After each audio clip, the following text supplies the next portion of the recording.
The Media Hotel in downtown Los Angeles seemed a bit like a circus this morning, with players from both teams fielding an onslaught of questions. But you don't know busy until you walk into the warehouse of Fiesta Parade floats, an army of workers and volunteers meticulously working on the floats that will take the streets of Pasadena in the 125th annual Rose Parade. Every float's like a coloring book, and we put the black outline of our floats, and right now we're finally getting to the last stages before we put the real fresh flowers on the parade float.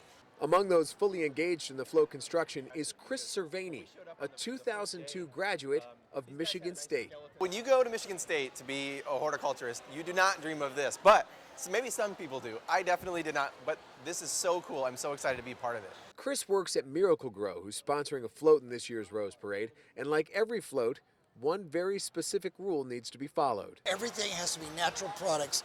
The float must be completely covered from the bottom to the top with something that is living or organic. As they start covering it with live plant material is when it really takes shape. These trees looked like skeletons when they started, and now they have everything. If you look real closely at the bark of the tree, it's covered in leaves, so it looks like actual bark. The attention to detail blows you away, the creativity unmatched.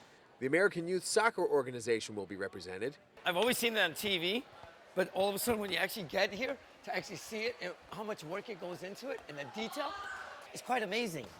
And so is the effort to weave in live action, like rescue dogs doing tricks on a Lucy Pet Foundation float.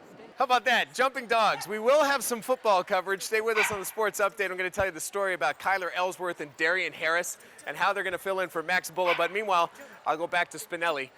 Jumping rope. Nice job, Bill. Yeah! Good girl. Very good girl.